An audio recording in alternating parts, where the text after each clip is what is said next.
আজকের ভিডিওতে দেখতে পাবেন অনুষ্ঠান বাড়ির মতন পনির বাটার মশলা বাড়িতে কিভাবে রান্না করা যায়। রেসিপিটা খুব সহজ আর খেতেও দারুণ হয়। প্রথমে 4 থেকে 5টা মতন টমেটো কেটে নিয়ে সাদা তেলের মধ্যে গোটা গরম মশলা ফোড়ন দিয়ে টমেটোগুলো দিয়ে ভাঙা কাজু আর চারমগজ দিয়ে অল্প একটু নেড়ে তার মধ্যে আদা, লঙ্কা গুঁড়ো, নুন দিয়ে একটু নেড়ে নেব। খুব সহজ একটা রেসিপি, সময়ও লাগে কম। এবার এর মধ্যে দেখবেন জলটা বেরিয়ে গেছে।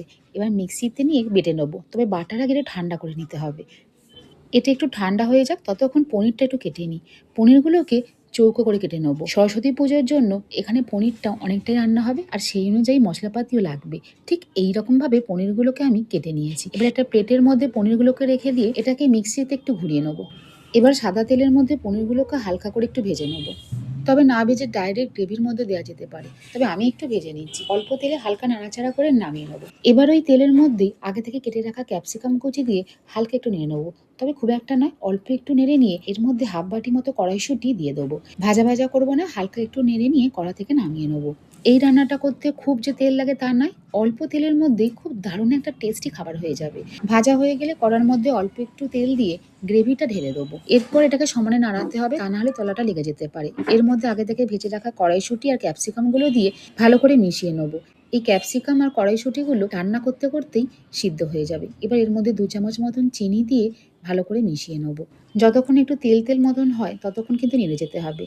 এই যে তেল বেরিয়ে গেছে, তার মানে আমার এখানে রান্নাটা হয়ে গেছে। এবার এর মধ্যে অল্প একটু জল দিয়ে দেবো।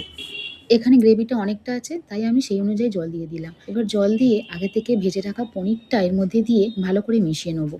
2-3 মিনিট ফোটার পর এর মধ্যে হয় গোলাপ জল নয় কেওড়া জল, যে কোনো একটা 1 চামচ দিয়ে 4 থেকে 5 ফোঁটা মিঠা আতর আর সামান্য একটু নুন দিয়ে মিশিয়ে নেবো। পনিরের রেসিপিটা একদম রান্না হয়ে গেছে। গ্যাসের ফ্লেমটা লো করে 2 থেকে 3 মিনিট ফুটিয়ে নিয়ে অল্প একটু কাসুরি মেথি ওপর থেকে ছড়িয়ে দিয়ে ভালো করে মিশিয়ে নিয়ে এবার এর মধ্যে একটু আমুল বাটার দিয়ে দেবো।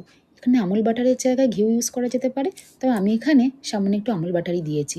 এবার ভালো করে মিশিয়ে নিয়ে একটা বাটির মধ্যে ঢেলে নেবো। এই পনিরের রেসিপিটা নর্মাল যে আমরা পনিরের বাটার মশলা খাই তার থেকে অনেকটা আলাদা। খেতে যে কোনো জিনিসের সাথে দারুণ লাগবে। বাড়িতে একবার বানিয়ে ট্রাই করতেই পারেন। দারুণ লাগবে খেতে।